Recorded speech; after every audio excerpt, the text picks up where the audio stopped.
Hello student, मैं doctor Ajay Vishwakarma. आज हम स्टार्ट करते हैं डिवेंचर चैप्टर का सेकंड वीडियो, जिसमें हमने कई टॉपिक्स लिए हुए हैं।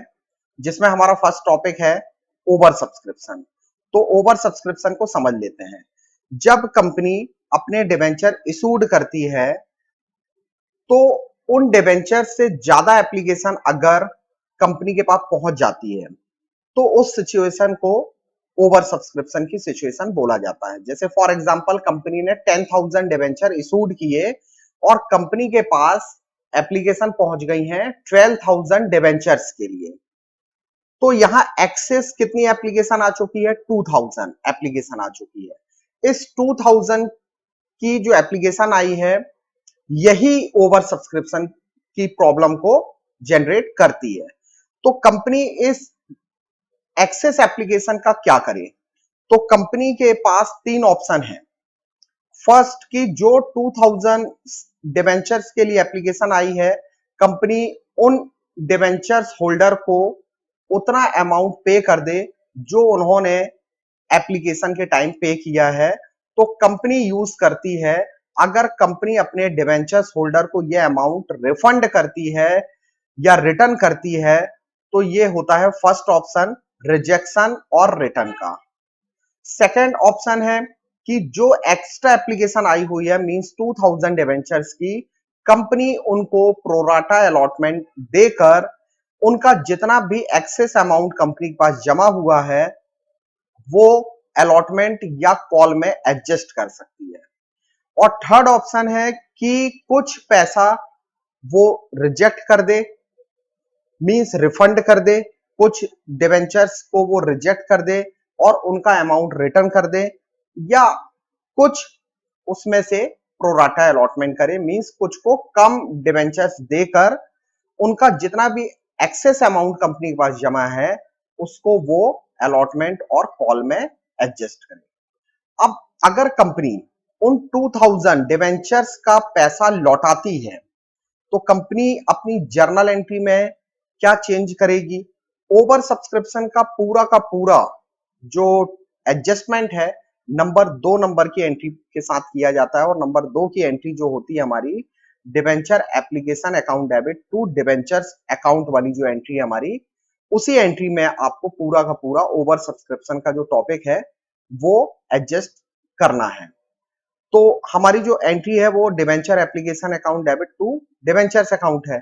बस इसी में जो 2000 डिवेंचर्स की जो एक्सेस एप्लीकेशन थी उसका अमाउंट क्या कर देना है, आपको वापस कर देना है। और जब वापस करेंगे तो कंपनी ये अमाउंट रिफंड करेगी, तो कंपनी के पास से ये पैसा जाएगा, इसलिए यहां पर आपको बैंक को और क्रेडिट कर देना है। दूसरा ऑप्शन है कि जो एक्सेस अमाउंट आई हुई है 2000 डिवेंचर्स की, कंपनी उसको या तो अलॉटमेंट में एडजस्ट कर ले, या अगर वो अलॉटमेंट में एडजस्ट नहीं हो पा रहा है तो उसको फर्स्ट कॉल और फाइनल कॉल तक भी उसको एडजस्ट किया जा सकता है। तो इसलिए अगर वो कॉल तक पैसा जा रहा है तो आपको कॉल से एडवांस के नाम से लिखकर वो पैसा एडजस्ट करना है। जब हम क्वेश्चन करेंगे तो क्लियर हो जाएगा कि कैसे पैसा एडजस्ट किया जाता है। आते हैं थर्ड नंबर के ऑप्शन पर कि कंपनी ने क्या किया है, कुछ एप्लीकेशन को रिजेक्ट कर दिया है। मींस कि जैसे अगर 2000 डिवेंचर्स के लिए एप्लीकेशन आई थी एक्स्ट्रा, तो उसमें से 500 डिवेंचर्स का अमाउंट हम क्या कर रहे हैं, रिफंड कर दे रहे हैं। तो 500 डिवेंचर्स का अमाउंट अगर रिफंड किया गया है तो वो बैंक अकाउंट में लिख देंगे जितना भी अमाउंट आएगा। और अगर जो 1500 डिवेंचर्स बच रहे हैं उनका अमाउंट रिफंड अगर नहीं कर रही है कंपनी, उनको प्रोराटा अलॉटमेंट दे रही है, तो उनका पैसा जो है एक्सेस अमाउंट वो या तो अलॉटमेंट में एडजस्ट करना पड़ेगा या तो फिर कॉल तक में एडजस्ट करना पड़ेगा। ये क्वेश्चन को जब हम करेंगे तब वो क्लियर हो जाएगा आपको कि तीन ऑप्शन से रिलेटेड हमने एक एक क्वेश्चन बनाए हुए हैं। अब उनको हम वन बाय वन सॉल्व कर रहे हैं। तो फर्स्ट जो हमारा है कि रिजेक्शन और रिटर्न वाला, देन उसके बाद प्रोराटा अलॉटमेंट, एडजस्ट करेंगे उसका पैसा अलॉटमेंट, और थर्ड ऑप्शन है हमारा रिजेक्शन एंड प्रोराटा अलॉटमेंट। तो फर्स्ट हमारा जो क्वेश्चन है वो है रिटर्न बेसिस पर।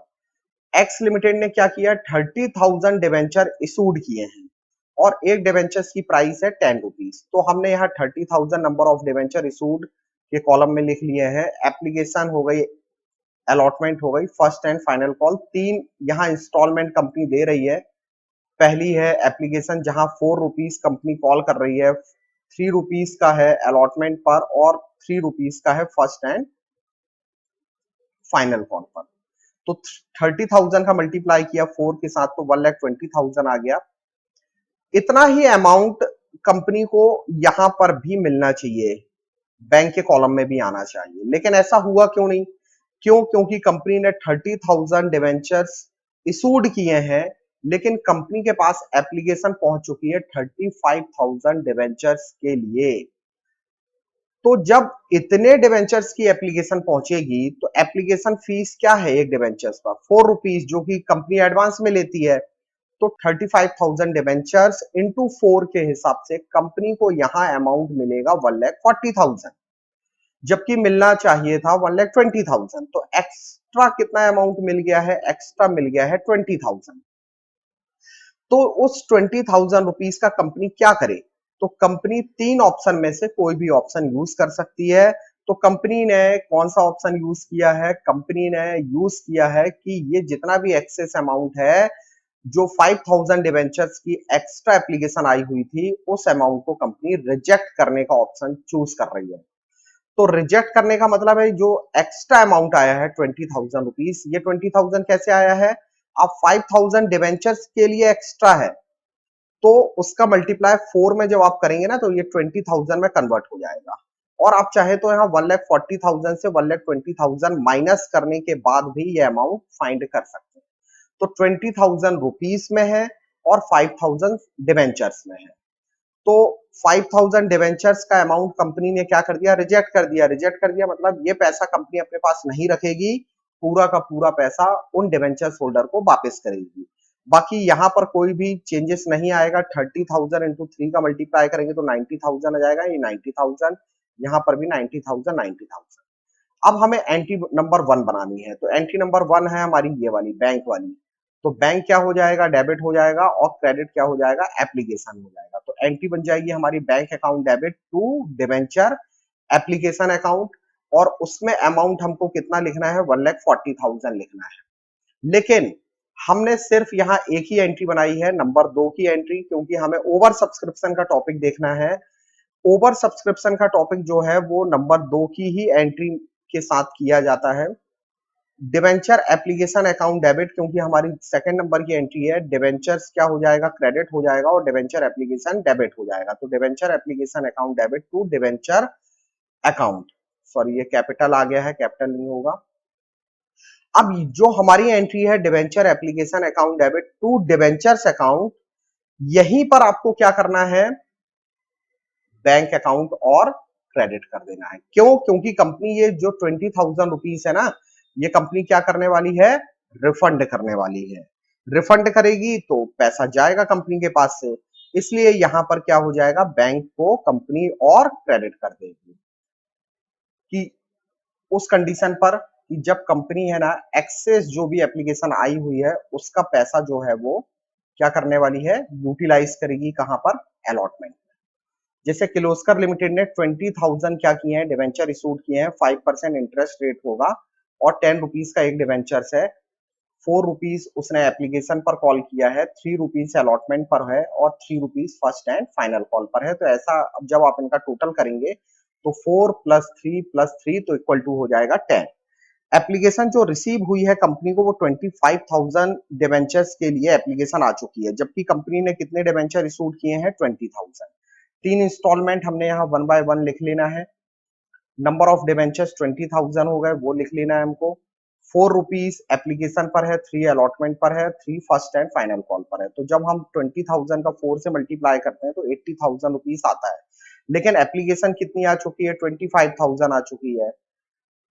तो 4 रुपीज फीस भी आई होगी। जब एप्लीकेशन इतनी आ रही है तो 4 रुपीज एप्लीकेशन फीस जो जनरली कंपनी एडवांस में लेती है, तो 25,000 एप्लीकेशन इंटू 4 के हिसाब से कंपनी को मिल गया 1 लाख रुपीज। तो मिलना चाहिए था 80,000, मिल गया 1 लाख रुपीज। तो 20,000 रुपीज एक्स्ट्रा मिल गया। तो कंपनी इस 20,000 रुपीज का क्या करेगी? कंपनी ने मना कर दिया कि ये पैसा हम नहीं रिफंड करेंगे, ये पैसा हम कहाँ एडजस्ट करेंगे, अलॉटमेंट में एडजस्ट करेंगे। अलॉटमेंट का मतलब जब अलॉटमेंट में हमें टोटल कितना मिलना चाहिए था 60,000, जिसमें से हम 20,000 रुपीज कम ले लेंगे, मींस हम अपने डिवेंचर होल्डर से इतना पैसा नहीं मांगेंगे, तो हमें कितना अमाउंट मिलेगा 40,000 रुपीज। अलॉटमेंट में मल्टीप्लाई करते हैं तो ये आता है 60,000। 60,000 यहाँ पर भी आया, लेकिन उसमें से 20,000 रुपीज कंपनी ने क्या कर लिए, कम कर लिए, क्योंकि अब कंपनी ये 20,000 रुपीज नहीं मांगेगी।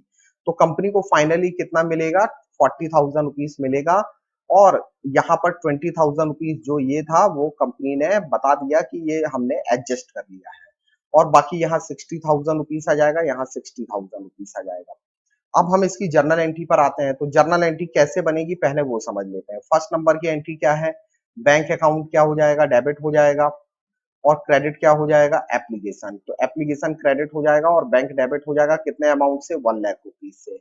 सेकेंड एंट्री पर ही पूरा का पूरा ओवर सब्सक्रिप्शन है, तो सेकेंड एंट्री है डिवेंचर्स की। डिवेंचर्स क्या हो जाएगा, क्रेडिट, डेबिट क्या हो जाएगा, एप्लीकेशन। तो debenture application account debit to debentures account, ये 80,000 रुपीज आ जाएगा उसमें। लेकिन इसी में हमको क्या करना है, 20,000 रुपीज एडजस्ट करना है। तो अब उसकी एंट्री हम देखते हैं कि एक्चुअल में एंट्री कैसी बनी। ये हमारी नॉर्मल एंट्री है, 5% debenture application account debit to debentures account, capital हो गया है, रॉन्ग है ये, टू डिवेंचर्स अकाउंट। और इसी में कंपनी ने क्या किया है, अलॉटमेंट का नाम क्यों लिखा है, बैंक का नाम क्यों नहीं लिखा है, क्योंकि ये पैसा कंपनी ने क्या किया, ये पैसा कंपनी ने वापस नहीं किया है, ये पैसा कंपनी ने क्या किया है, एडजस्ट किया हुआ है, इसलिए यहां अलॉटमेंट का नाम आ रहा है। तो 20,000 रुपीज जो है वो अलॉटमेंट में डाल देगी।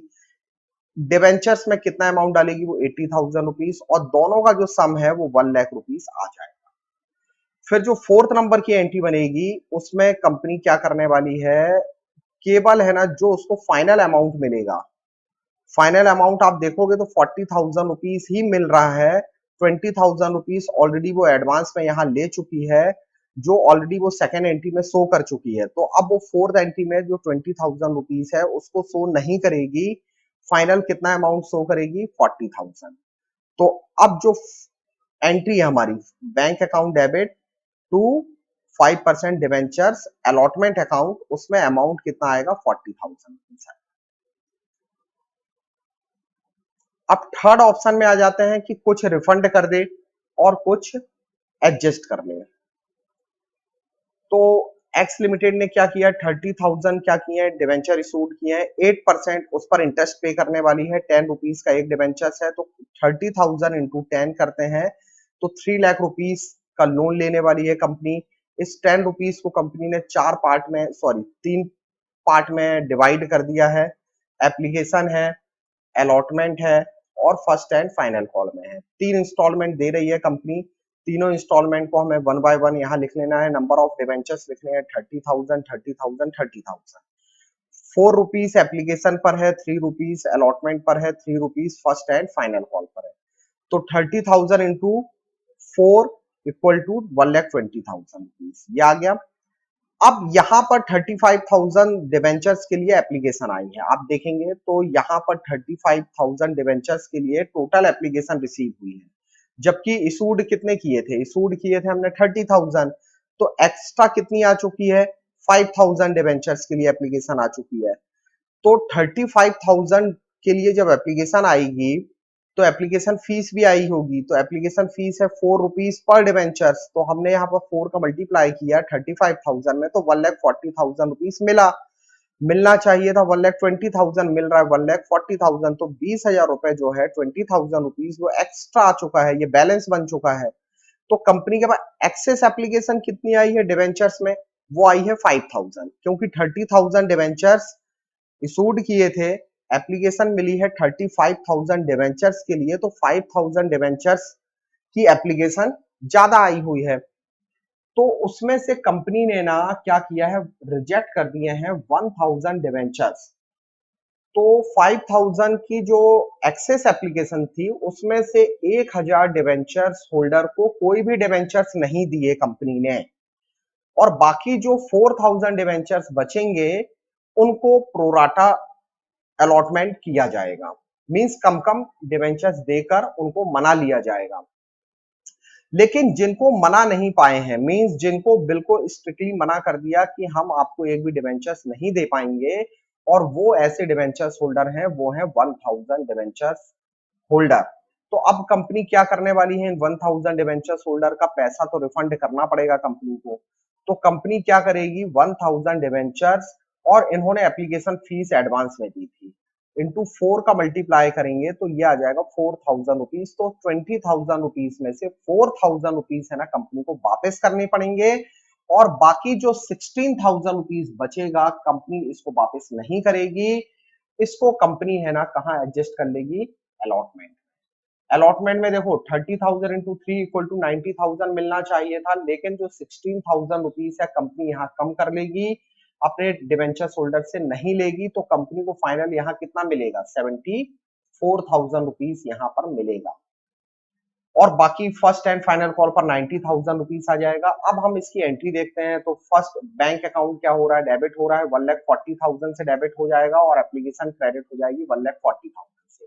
सेकेंड एंट्री में डिवेंचर्स क्या हो जाएगा, क्रेडिट हो जाएगा, एप्लीकेशन डेबिट हो जाएगी।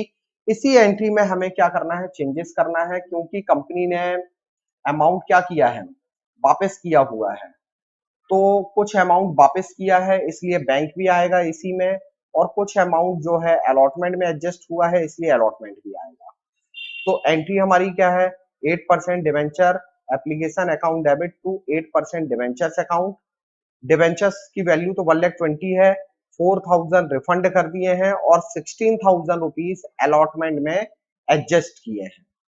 तो 16,000 रुपीज अलॉटमेंट में आ जाएगा, 4,000 रुपीज बैंक में आ जाएगा। क्यों, क्योंकि कंपनी ने ये पैसा रिफंड किया है, और 1,20,000 रुपीज डिवेंचर्स में आ जाएगा, और टोटल 1,40,000 रुपीज आएगा। और फाइनल जो थर्ड नंबर की एंट्री तो सिंपल है, फोर्थ नंबर की एंट्री में 74,000 क्यों आ रहा है, क्योंकि कंपनी को 90,000 रुपीज मिलने थे, जिसमें से 16,000 रुपीज कम करके कंपनी यहाँ 74,000 रुपीज बता रही है कि अलॉटमेंट में उसको 74,000 रुपीज मिलेगा, इसलिए वो बैंक अकाउंट को डेबिट कर रही है, टू डिवेंचर अलॉटमेंट को क्रेडिट कर रही है। ये आप देख सकते हैं 74,000 रुपीज आया फाइनल। तो बस वही अमाउंट यहाँ पर कंपनी ने 74,000 रुपीज लिखा है, बाकी एंट्रीज पर कोई इफेक्ट नहीं पड़ेगा। अब आते हैं इसके बाद नेक्स्ट टॉपिक है हमारा अंडर सब्सक्रिप्शन। अंडर सब्सक्रिप्शन या मिनिमम सब्सक्रिप्शन क्या होता है कि जब कंपनी जितने भी डिवेंचर इशूड करती है, अगर उससे कम के लिए एप्लीकेशन आई हुई है तो उस सिचुएशन को बोला जाता है अंडर सब्सक्रिप्शन। जैसे कि कंपनी ने 20,000 डिवेंचर इशूड किए हैं, लेकिन पब्लिक के द्वारा कितने डिवेंचर्स खरीदे गए हैं, केवल 19,000 डिवेंचर्स खरीदे गए हैं। तो इसी सिचुएशन को क्या बोला जाता है, अंडर सब्सक्रिप्शन।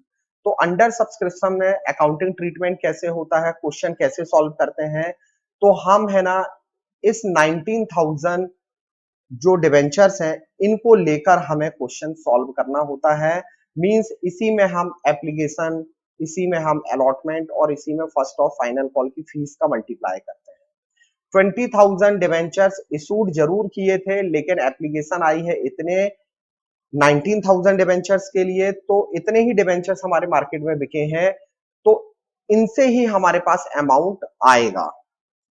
तो एप्लीकेशन की फीस अगर 3 रुपीज है तो आपको 20,000 इंटू 3 नहीं करना है, आपको 19,000 इंटू 3 करना है, क्योंकि 19,000 डिवेंचर्स ही बिके हैं, इसलिए उतना ही मल्टीप्लाई होगा। फिर अलॉटमेंट का भी आपको 19,000 से ही मल्टीप्लाई करना है, और फर्स्ट एंड फाइनल कॉल का भी 19,000 से ही मल्टीप्लाई करना है। अब आते हैं इसके बाद नेक्स्ट टॉपिक है हमारा, और ये बहुत इंपॉर्टेंट टॉपिक है, issue of debenture for consideration other than cash. कई बार क्या होता है, कंपनी जब किसी दूसरी कंपनी से कोई एसेट्स को परचेज करती है, या किसी दूसरी कंपनी का रनिंग बिजनेस ही परचेज कर लेती है, जिसको टेक ओवर करना या अमलगमेशन करना या मर्जर वर्ड यूज किए जाते हैं, तो उसमें क्या होता है, एक कंपनी किसी दूसरी कंपनी के बिजनेस को खरीद लेती है, रनिंग बिजनेस को। तो जिस कंपनी से या तो हमने एसेट्स खरीदी है या किसी दूसरी कंपनी का कोई रनिंग बिजनेस परचेज किया है, तो उसको हमें पेमेंट करना है। मान लीजिए जैसे आपकी कंपनी है, आपकी कंपनी ने किसी दूसरी कंपनी से कोई एसेट्स परचेज की है, तो एसेट्स तो आ गई आपके पास, लेकिन अब आपको उसका पेमेंट करना है। तो पेमेंट करने के लिए अदर देन कैश का मतलब कैश को छोड़कर आपके पास कौन-कौन से ऑप्शन बनते हैं? एक ऑप्शन बनता है, जैसा कि हमने शेयर्स चैप्टर में देखा था कि कंपनी वहां पर अगर कोई एसेट्स को परचेज करती थी या किसी कंपनी का रनिंग बिजनेस परचेज करती थी, तो खुद की कंपनी के क्या कर देती थी, शेयर्स दे देती थी। तो वैसे ही अगर किसी कंपनी ने किसी दूसरी कंपनी की कोई एसेट्स खरीदी है या उसका रनिंग बिजनेस परचेज कर लिया है, तो कैश के अलावा अगर हम अपनी कंपनी के उसको डिवेंचर्स दे दें, तो ये जो पार्ट होता है, ये होता है debenture for consideration other than cash. Means कि कैश के अलावा हमने अपनी कंपनी के उस कंपनी को क्या दे दिए, डिवेंचर इशूड कर दिए। अब कौन कौन सी जर्नल एंट्री बनती है वो भी देखते हैं। तो यहां पर क्या हुआ कि सबसे पहले आपने दूसरी कंपनी का रनिंग बिजनेस ही परचेज कर लिया, उससे रिलेटेड हमने यहां पर एंट्री बनाई हुई है। तो जो भी आपकी कंपनी उस कंपनी की एसेट्स को खरीदेगी, वो पूरी की पूरी एसेट्स क्या करनी है, आपको डेबिट करनी है। और जो भी, क्योंकि आपने अगर एसेट्स ली है तो आपको उस कंपनी की ना एक्सटर्नल लाइबिलिटीज का भी पेमेंट करना पड़ेगा, तभी जाकर आप उस कंपनी को टेक ओवर कर सकते हो। तो आपने कौन कौन सी लाइबिलिटी का पेमेंट किया है उस कंपनी की, तो वो लाइबिलिटीज को आपको क्रेडिट करना पड़ेगा। फिर एसेट्स लेने के बाद और लाइबिलिटी का पेमेंट करने के बाद आपने उस वेंडर कंपनी को, वेंडर मींस जिससे आपने उसका बिजनेस खरीदा है, उस कंपनी को कितना अमाउंट पे करने के लिए प्रॉमिस किया है, वो अमाउंट से भी वेंडर को क्या करना पड़ेगा, क्रेडिट करना पड़ेगा। और फिर उसके बाद कंपेयर किया जाएगा कि आपने उस वेंडर को एक्स्ट्रा अमाउंट पे किया है तो वो गुडविल का होगा, और अगर आपने कम अमाउंट पे किया है वेंडर को तो वो कैपिटल रिजर्व का डिफरेंस होगा। अब वो कैसे गुडविल कैलकुलेट होगी, कैसे कैपिटल रिजर्व कैलकुलेट होगा, उसके लिए हम दो एग्जांपल समझ लेते हैं। कि सपोज करिए आपकी कंपनी एबी लिमिटेड है और आप एक्स वाई जेड लिमिटेड का रनिंग बिजनेस परचेज करना चाहते हैं। आपकी कंपनी ने 40 लाख रुपीस में एक्स वाई जेड लिमिटेड को खरीदना पसंद किया है। मींस आप उसको 40 लाख रुपीस है ना पे करने वाले हो। जब आप उसको 40 लाख रुपीस पे करोगे, ये हुआ परचेज कंसिडरेशन, जो कि आपने प्रॉमिस कर लिया है कि एक्स वाई जेड लिमिटेड हम आपको 40 लाख रुपीस देंगे।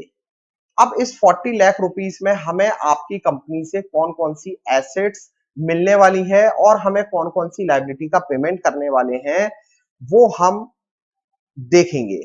तो अब हम यहां पर देख रहे हैं कि X Y Z limited limited जो कंपनी है, उसकी हमें कौन कौन सी एसेट्स मिलने वाली है। तो बिल्डिंग मिलने वाला है, उसकी वैल्यू है 20 लाख रुपीस। प्लांट और मशीन मिलने वाला, उसकी वैल्यू है 10 लाख रुपीस। स्टॉक मिलने वाला है 5 लाख रुपीस का, और डेटर्स मिलने वाले हैं। तो टोटल 41 लाख रुपीस की एसेट्स मिलने वाली है, जिसमें से उस कंपनी की लाइबिलिटी भी है जो हमें पे करनी पड़ेगी। तो हमें 4 लाख रुपीस देना ही पड़ेगा, 2 लाख रुपीस देना ही पड़ेगा। तो फाइनली हमने उस कंपनी को की जो नेट एसेट्स है वो कितने रुपए की वैल्यू की, वो की 35 लाख रुपीस की। 35 लाख रुपीस की नेट एसेट्स उस कंपनी की हम टेक ओवर कर रहे हैं, लेकिन हमने प्रॉमिस कितना कर दिया है, 40 लाख रुपीस का। तो परचेज कंसिडरेशन हो गया 40 लाख रुपीस, जबकि उस कंपनी को खरीदने पर नेट एसेट्स मिली है हमें केवल 35 लाख रुपीस की। तो हम एक्स्ट्रा कितना पैसा उस कंपनी को दे रहे हैं, 5 लाख रुपीस, क्योंकि हम 40 लाख रुपीस तो हमें देना ही पड़ेगा, जबकि मिला है हमको 35 लाख रुपीस। तो हमने 5 लाख रुपीस जो दिए हैं ना उसको एक्स्ट्रा, वो गुडविल के दिए हैं, मीन्स उसके नाम के कारण दिए हैं। तो अगर परचेज कंसिडरेशन ज्यादा है और नेट एसेट्स कम है, तो जो डिफरेंस अमाउंट होता है वो होता है गुडविल का। और इसके अपोजिट अगर हम आ जाएं कि अब आपकी कंपनी है ना उसी एक्स वाई जेड लिमिटेड को क्या बोल रही है कि हम आपको ना 20 लाख रुपीस देंगे, मींस 20 लाख रुपीस में हम आपको परचेज करने वाले हैं, जबकि हम आपकी कितने की नेट एसेट्स लेने वाले हैं, 35 लाख रुपीस की नेट एसेट्स हमें मिलने वाली है, और जबकि हम आपको कितना देंगे, 20 लाख रुपीस। तो मतलब हम आपको कम पैसा दे रहे हैं। तो हमारा परचेज कंसिडरेशन है 20 लाख रुपीस जो हमने बात की है, जबकि उस कंपनी की नेट एसेट्स हमने कितने की ले लिए, 35 लाख रुपीस की। तो यहाँ पर जो है ना 15 लाख रुपीस का ये आपकी कंपनी को प्रॉफिट हुआ, और इसी प्रॉफिट को कैपिटल रिजर्व बोला जाता है। तो कैपिटल रिजर्व कब आता है, जब नेट एसेट्स ज्यादा हो और परचेज कंसिडरेशन कम हो। अब क्या होता है कि उस वेंडर को हमें पेमेंट करना है। हमने 40 लाख रुपीस या 20 लाख रुपीस में प्रॉमिस तो कर लिया है, अब हमें उसको पैसा देना है, बिजनेस खरीद भी लिया है, तो उसके अमाउंट के लिए, उस अमाउंट को पे करने के लिए वेंडर को क्या करना पड़ेगा, डेबिट करना पड़ेगा, क्योंकि वो रिसीवर हो जाएगा। अब चाहे तो हम ना उसको कैश में भी दे सकते हैं। 40 लाख रुपीस में जैसे अगर हमने खरीदने की बात की है, तो आप चाहो तो 10 लाख रुपीस उसको कैश में दे दो, और बाकी के 30 लाख रुपीस आप उसको ना अपनी कंपनी के डिवेंचर्स दे सकते हो। तो अगर आप पार्ट में कोई पेमेंट है ना कैश में करते हो, या चेक से करते हो, या किसी बिल्स पेबल के थ्रू करते हो, तो आपको ये एक एंट्री एक्स्ट्रा बनानी है। तो वेंडर अकाउंट डेबिट हो जाएगा to cash account, to bank account, to bills payable account. अगर आपने कैश दिया है तो कैश में आ जाएगा, बैंक दिया है तो बैंक में आ जाएगा, और अगर बिल्स पेबल दिया है तो बिल्स पेबल में आ जाएगा। और बाकी जो रिमेनिंग अमाउंट बच रही है, जैसे 30 लाख रुपीस और बच रहे हैं, अगर आप उसको अपनी कंपनी के क्या दे रहे हो, डिवेंचर्स दे रहे हो, तो डिवेंचर्स को 3 कंडीशन में आप दे सकते हो, एट पार पर, एट प्रीमियम पर, और एट डिस्काउंट पर। जबकि शेयर्स को केवल 2 कंडीशन में इशूड किया जाता था, लेकिन डिवेंचर्स को आप तीनों कंडीशन में इशूड कर सकते हो। वेंडर को अगर एट पार पर डिवेंचर्स दे रहे हो, मींस 10 रुपीस का डिवेंचर अगर 10 रुपीस में दे रहे हो, तो वो एट पार की सिचुएशन होगी, तो क्या एंट्री बन जाएगी, वेंडर डेबिट टू, जितने भी परसेंट डिवेंचर्स आपने दिए हैं उतने परसेंट लिखकर आप डिवेंचर्स को क्या कर दोगे, क्रेडिट कर दोगे, जहां पर कंपनी को प्रॉफिट और लॉस नहीं होता है। दूसरा कि अगर आपने प्रीमियम पर दिया है 10 रुपीस का डिवेंचर्स, अगर आपने उस वेंडर को 11 रुपीस में दे दिया है, तो यहां पर आपकी कंपनी को 1 रुपीस पर डिवेंचर्स के हिसाब से क्या होने लगेगा, प्रॉफिट होने लगेगा, और उस प्रॉफिट को बोला जाता है सिक्योरिटी प्रीमियम रिजर्व। ये कंपनी क्रेडिट करना चालू कर देगी, क्योंकि ऑल प्रॉफिट और गेन्स आर क्रेडिट। तो वेंडर डेबिट हो जाएगा और डिवेंचर्स जाएंगे तो वो क्रेडिट हो जाएगा, और एसपीआर क्या हो जाएगा, क्रेडिट हो जाएगा। थर्ड है कि अगर आपने उस वेंडर को ना डिस्काउंट पर डिवेंचर्स दिए हैं, 10 रुपीस का डिवेंचर्स अगर आपने उस वेंडर को 9 रुपीस पर डिवेंचर्स के हिसाब से पे किया है, तो वो डिस्काउंट पर होगा। तो ऐसी कंडीशन में आपकी कंपनी को लॉस होगा, तो वेंडर तो डेबिट होगा, discount on issue of debentures भी डेबिट होगा, क्योंकि ये कैपिटल लॉस है। टू, सॉरी ये सिक्योरिटी प्रीमियम रिजर्व नहीं आएगा, to debentures account, debentures account क्या हो जाएगा, क्रेडिट हो जाएगा। तो वेंडर डेबिट हो जाएगा, और discount on issue of debentures क्या हो जाएगा, डेबिट हो जाएगा, और टू डिवेंचर्स अकाउंट, तो डिस्काउंट जो है वो डेबिट होगा। अब आते हैं हम कि जब बात करते हैं कि उस वेंडर को अब हमें कितने डिवेंचर्स देना पड़ेगा। जैसे मान लीजिए 30 लाख रुपीस आपको देना है, तो उस 30 लाख रुपीस में अगर हम एट पार पर डिवेंचर्स दे रहे हैं, या एट डिस्काउंट पर दे रहे हैं, या एट प्रीमियम पर दे रहे हैं, तो नंबर ऑफ डिवेंचर्स कितने देना पड़ेगा।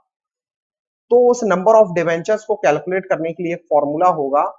ये फॉर्मूला है number of debenture to be issued to vendor. जो भी उस वेंडर को आप डिवेंचर्स दे रहे हो, उसके लिए आपको कितने डिवेंचर इशूड करने पड़ेंगे। तो फॉर्मूला है purchase consideration divided by issue price of debentures. कहने का मतलब अगर 30 लाख रुपीस देना है, और एक डिवेंचर की प्राइस अगर 10 रुपीस है, तो 10 से डिवाइड कर दो। तो 30 लाख में आपने 10 से डिवाइड किया, तो आ गया कितना, 3 लाख।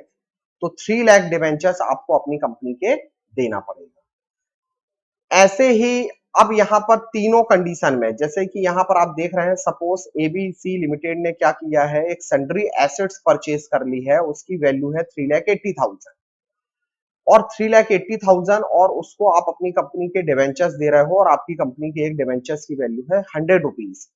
आपको ना 3 कंडीशन है यहाँ पर कि अगर आपने उसको एट पार पर डिवेंचर्स दिए हो, दूसरी है प्रीमियम पर डिवेंचर्स दिए हो, और थर्ड है कि डिस्काउंट पर दिए हो। तो नंबर ऑफ डिवेंचर्स कितने देने पड़ेंगे 3,80,000 रुपीज के परचेज कंसिडरेशन पर।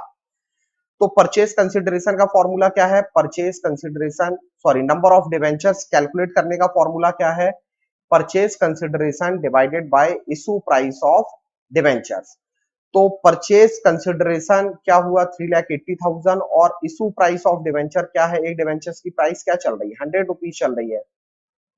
तो 100 से आपने क्या कर दिया, इसको डिवाइड कर दिया, तो ये आ गया 3,80,000 divided by 100 equal to 3,800 debentures आपको उस वेंडर को देना पड़ेगा।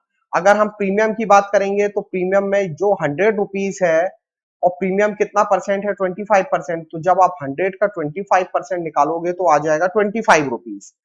तो 100 में 25 प्लस हो जाएगा, प्रीमियम प्लस होने के बाद वैल्यू बन जाएगी 125। तो 3,80,000 परचेज कंसिडरेशन होगा और divided by issue price of debenture. तो इशू प्राइस ऑफ डिवेंचर क्या हुआ 125। तो ऐसे में 3040 डिवेंचर्स आपको देने पड़ेंगे अपनी कंपनी के।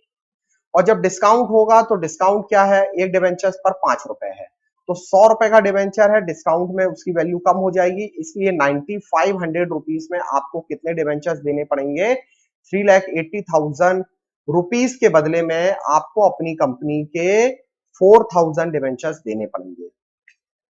अब हम एक क्वेश्चन सॉल्व करते हैं। रोहित लिमिटेड ने क्या किया है, एक एसेट्स परचेज कर ली है रोहन एंड कंपनी से। तो रोहन एंड कंपनी कौन है, ये वेंडर है जिससे आप एसेट्स खरीद रहे हो, और उस एसेट्स की प्राइस क्या है 3,50,000, और 75,000 रुपीज है ना आपने बैंक के थ्रू पे कर दिया, मतलब तुरंत पे कर दिया है। और बाकी के लिए आपने क्या किए हैं 6% डिवेंचर्स दे दिए हैं, 10 रुपीज का एक डिवेंचर्स है, और 10% प्रीमियम पर दे दिए हैं। चलिए तो एंट्री बनाते हैं। सबसे पहले आप क्या कर रहे हो, रोहन एंड कंपनी से 3,50,000 की एक एसेट्स परचेज कर रहे हो। तो एसेट्स आएगी आपके पास, और व्हाट कम्स इन क्या होता है, डेबिट होता है। और किससे परचेज किया है, रोहन एंड कंपनी, ये वेंडर है। 3,50,000 अमाउंट लिख देना हमको। अब वेंडर से हमने एसेट्स तो परचेज कर लिया, वेंडर को हमें क्या करना पड़ेगा, पेमेंट करना पड़ेगा। तो वेंडर को ना पेमेंट करने के लिए सबसे पहले वेंडर रिसीवर हो जाएगा, वो डेबिट हो जाएगा। आपने 75,000 रुपीज है ना तुरंत बैंक के थ्रू है ना आपने उसको पे कर दिया है। तो 75,000 रुपीज का बैंक चला जाएगा, और व्हाट गोज आउट क्या होता है, credit. Rohan and company 75,000 rupees से डेबिट हो गई और 75,000 रुपीज से बैंक। अब ये बताइए कि 3,50,000 रुपीज की टोटल एसेट्स थी, जिसमें से आप 75,000 रुपीज ऑलरेडी पे कर चुके हो, 75,000 रुपीज आप पे कर चुके हो। तो रिमेनिंग अमाउंट कितना बचता है आपको और जो पे करना है, तो रिमेनिंग अमाउंट बचता है 2,75,000, यही परचेज कंसिडरेशन होगा। और इस परचेज कंसिडरेशन के लिए आपको उस वेंडर को अपनी कंपनी के कितने डिवेंचर्स देने पड़ेंगे, तो उसके लिए बताया गया है कि आपके एक डिवेंचर्स की प्राइस 10 रुपीज है और 10% प्रीमियम है। तो जब आप 10% निकालते हो 10 रुपीज का, तो आता है 1 रुपी। तो 1 रुपी एक्स्ट्रा हो जाएगा, मींस 10 में 1 रुपीज प्लस होकर जो वैल्यू बनेगी वो 11 रुपीज बनेगी। तो 2,75,000 divided by issue price of share, sorry issue price of debentures है यहाँ पर। हाँ, तो 2,75,000 डिवाइडेड बाय क्या हो जाएगा 10 प्लस 1। 10 प्लस 1 क्यों, क्योंकि 10 रुपीज का डिवेंचर्स था और 1 रुपीज क्या है प्रीमियम है। तो ये जब आप 11 से डिवाइड करोगे तो 25,000 डिवेंचर्स आपको अपनी कंपनी के देना पड़ेगा। तो 25,000 डिवेंचर्स जब आप दोगे तो रोहन एंड कंपनी रिसीवर हो जाएगी, वो डेबिट हो जाएगा। तो ये इसे देना कितना है 2,75,000 देना है टोटल। हमने कितने 6% डिवेंचर्स दिए हैं, तो to debentures account what goes out, debentures goes out, तो वो क्रेडिट हो जाएगा 25,000 डिवेंचर्स। और डिवेंचर्स की फेस वैल्यू क्या है 10 है, तो मल्टीप्लाई किया तो 2,50,000 डिवेंचर्स में चला गया। और बाकी 25,000 इंटू 1 के हिसाब से 25,000 का एसपीआर आ जाएगा, क्योंकि 1 रुपीज पर डिवेंचर्स के हिसाब से एसपीआर था और हमें 25,000 डिवेंचर्स देने पड़े हैं। तो मल्टीप्लाई करने के बाद 25,000 का प्रीमियम हो जाएगा। और यहां आप नरेशन लिखेंगे कि being 25,000 debenture issued to vendor. Thank you. अगर आपको वीडियो पसंद आया हो तो लाइक कीजिएगा और चैनल को सब्सक्राइब कीजिएगा।